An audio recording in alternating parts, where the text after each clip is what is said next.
जय जय कृषि परिषद भारत की, जय जय कृषि परिषद भारत की। भारतीय कृषि अनुसंधान परिषद, भारतीय मृदा एवं जल संरक्षण संस्थान ने देहरादून स्थित मुख्यालय में 71वां स्थापना दिवस समारोह धूमधाम से मनाया।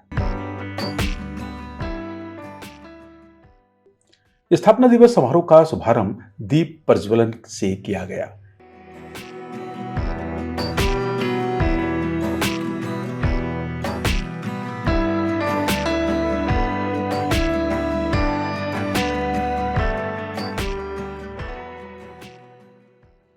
इस मौके पर मुख्य अतिथि नेशनल रेनफेड एरिया अथॉरिटी के पूर्व मुख्य कार्यकारी अधिकारी डॉक्टर JS सामरा, विशिष्ट अतिथि doctor Rajendra Prasad, central agriculture university Samastipur Bihar के पूर्व कुलपति डॉक्टर RC श्रीवास्तव,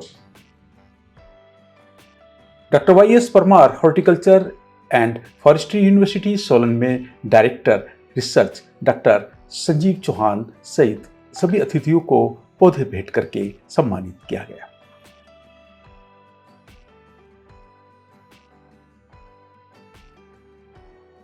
भारतीय मृदा एवं जल संरक्षण संस्थान अपने देहरादून मुख्यालय और क्षेत्रीय अनुसंधान केंद्रों के नेटवर्क के माध्यम से मिट्टी के संबंध में, जल संरक्षण के बारे में, कृषि पारिस्थितिकी क्षेत्रों में अनुसंधान, प्रशिक्षण और विस्तार गतिविधियां चलाता है।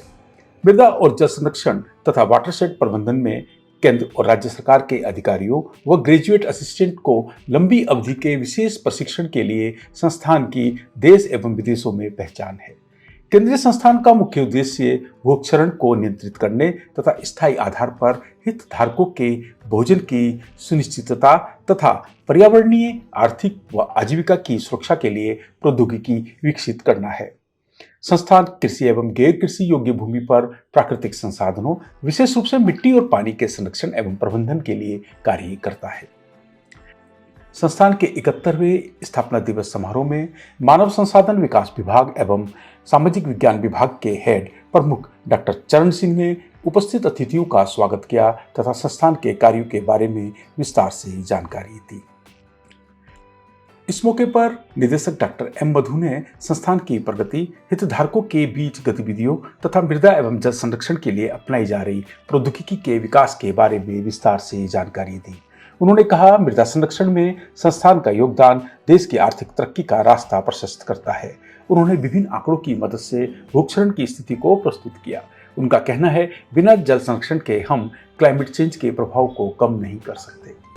मैं सर्वप्रथम सबको 71st फाउंडेशन इसी संस्थान का हार्दिक शुभकामना है एंड आप लोगों का dedicated words and the contribution उसका भी कंग्रेचुलेशन करता हूँ। इसी संदर्भ पर I take this opportunity to thank all the directors, previous directors, the previous DDGs and previous DGs and also the staff members who have contributed significantly to build the institute and also upkeep the dimension of the institute in the years together as per the vision, mandate and mission of the institute. स्थापना दिवस समारोह में अतिथि doctor Rajendra Prasad, central agriculture university Samastipur Bihar के पूर्व कुलपति doctor RC Srivastava ने कहा, पहले नदी और कुएं का पानी पीते थे पर अब बोतल का पानी इस्तेमाल किया जा रहा है। जब हम आज की पीढ़ी को बताते हैं कि हम नदी और कुएं का पानी पीते थे तो वो सवाल करते हैं, आप बीमार नहीं पड़ते थे? समय बदल रहा है, तकनीकी विकास तेजी से हो रहा है, हमारे पास अब बोतल बंद पानी उपलब्ध है। डॉक्टर श्रीवास्तव प्रौद्योगिकी के विकास में स्किल डेवलपमेंट पर फोकस करने का आह्वान करते हैं। डॉक्टर श्रीवास्तव ने बांस के बहुपयोगी महत्व को रेखांकित करते हुए कहा, हमें सीखना होगा कि बांस को किस तरह से प्रयोग में लाया जाए ताकि यह आर्थिकी का बेहतर स्रोत बन सके। समारोह में अतिथि डॉक्टर YS परमार, हॉर्टिकल्चर एवं फॉरेस्ट्री यूनिवर्सिटी सोलन में director research doctor Sanjeev Chauhan ने कहा, पेड़ों के प्रत्यक्ष एवं अप्रत्यक्ष लाभ के बारे में जानना होगा। इसकी महत्ता के साथ इकोनॉमी को भी समझना होगा। उन्होंने कहा, कोरोना काल में हमने ऑक्सीजन के महत्व को समझा। इसी तरह कार्बन को तब समझा गया जब कार्बन ट्रेडिंग होने लगी। डॉक्टर चौहान ने कहा, मृदा एवं जल संरक्षण संस्थान प्राकृतिक स्रोतों के संरक्षण की दिशा में उल्लेखनीय प्रगति कर रहा है। इस प्रगति को सस्टेन रखने और इसे आगे बढ़ाने की दिशा में भी संस्थान कार्य कर रहा है। समारोह में नेशनल रेनफेड एरिया अथॉरिटी के पूर्व मुख्य कार्यकारी अधिकारी डॉक्टर जे.एस. सामरा ने कहा, पहले एनालिसिस न्यूमेरिकल पर आधारित था, लेकिन अब ये काम एआई से हो रहा है। न्यूमेरिकल की पुरानी पद्धति की आवश्यकता नहीं है। आने वाले समय में वैज्ञानिकों के इंस्ट्रूमेंट बदल जाएंगे। मोबाइल फोन को फसल पर रखते ही एआई आधारित विश्लेषण से फसल में लगने वाली बीमारी का पता चल जाएगा। सब चीजें तेजी से बदल रही हैं। हमें इस बदलाव के साथ खुद को अपडेट करना होगा। आने वाले 5 साल में बहुत कुछ बदलने वाला है।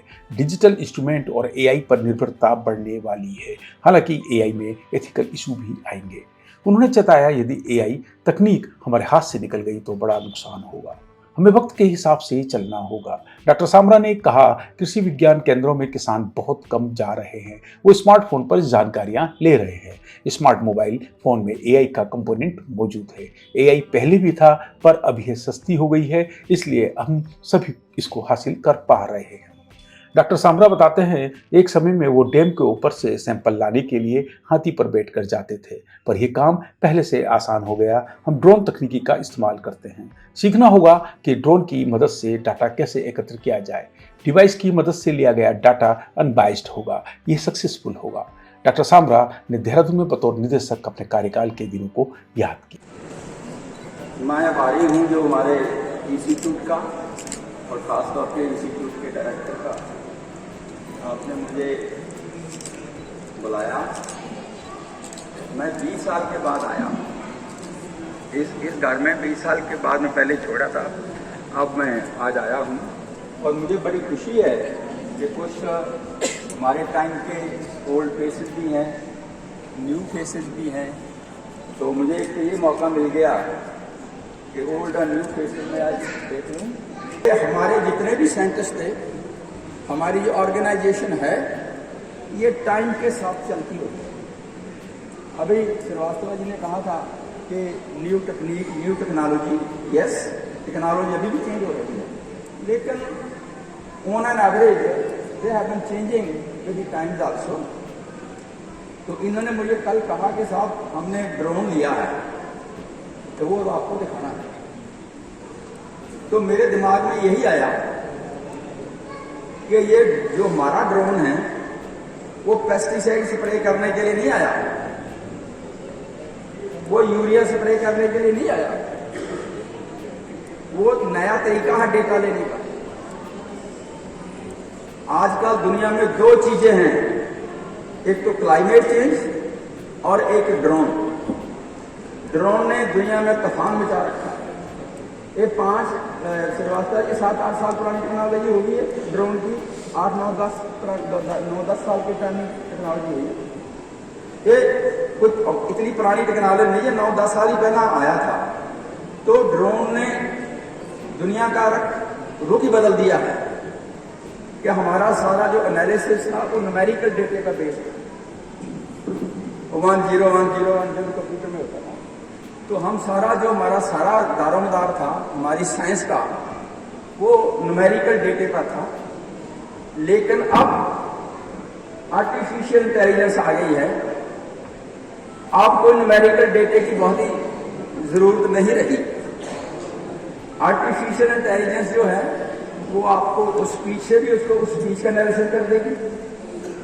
अगर किसी को टच किया है वो उसका एनालिसिस कर देगी। अगर कोई किसी का कलर है तो कलर का भी एनालिसिस कर देगी। अगर कोई चीज हार्ड है उसका भी एनालिसिस कर देगी। कि हमारे इंस्ट्रूमेंट भी बदल जाएंगे। जैसे नाइट्रोजन है, नाइट्रोजन हम पहले जल डाल में ये करके वो करते थे, तो अब वो कलर चार्ट आ गए।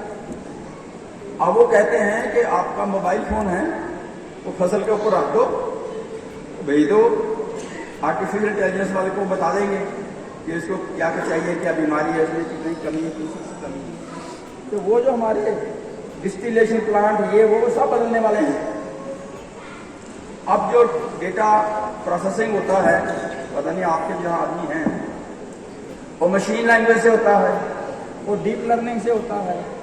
और जो डीप लर्निंग है और जो मशीन लैंग्वेज है, वो जो हमारी बॉडी में न्यूट्रॉन है, हमारे दिमाग में हमारे वो न्यूरॉन हैं, वो न्यूरॉन पर बेस्ड है।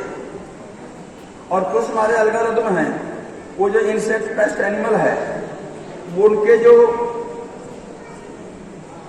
फूड सर्च करने के तरीके हैं, चाहे मेट सर्च करने के तरीके हैं, उनके एल्गोरिथम भी हैं उसमें, फॉरेस्ट्री के एल्गोरिथम भी है उसमें। तो मेरा कहने का मतलब ये है कि सब चीज बदल गई है। समारोह में कालीमाटी के किसान सुरेंद्र सिंह मनवाल ने अनुभवों को साझा करते हुए कहा, संस्थान ने उनके गांव में जल स्रोत के संरक्षण के साथ ही सिंचाई के लिए पानी उपलब्ध कराने की तकनीकी विकसित की है, जो 1996 से आज भी जारी है। उन्होंने उस समय निदेशक रहे डॉक्टर सामरा का आभार व्यक्त करते हुए कहा, उस समय उनका गाँव सिंचाई की सुविधा से वंचित था। डॉक्टर सामरा और उनकी टीम ने मौके पर जाकर उनकी समस्याओं को सुना और समाधान के लिए तकनीकी विकसित की। उन्होंने बताया, संस्थान के वैज्ञानिक तकनीकी स्टाफ आज भी उनके गांव का विजिट करते हैं और किसी भी समस्या के समाधान के लिए तैयार रहते हैं। समारोह में संस्थान के हाइड्रोलॉजी एवं इंजीनियरिंग डिवीजन के हेड डॉक्टर PR ओजस्वी ने संस्थान की वाटरशेड टेक्नोलॉजी पर विस्तार से चर्चा की। उन्होंने मृदा एवं जल संरक्षण के क्षेत्र में विकसित प्रौद्योगिकी के बारे में बताया। उन्होंने भूक्षरण को रोकने तथा समग्र कृषि विकास के लिए नई दिशा में भी सोचने की बात कही। साथ ही उम्मीद व्यक्त की, हम ऐसा करने में सक्षम होंगे। संस्थान के OIC PME and KM unit doctor M Muruganandam ने उपस्थित अतिथियों, सभी वैज्ञानिकों एवं कार्मिकों का आभार व्यक्त किया। इस अवसर पर संस्थान के वैज्ञानिकों तथा कार्मिकों और सेवानिवृत्त कार्मिकों तथा किसानों को अतिथियों ने सम्मानित किया। समारोह के दौरान बच्चों के बीच खेल गतिविधियों का आयोजन भी किया गया।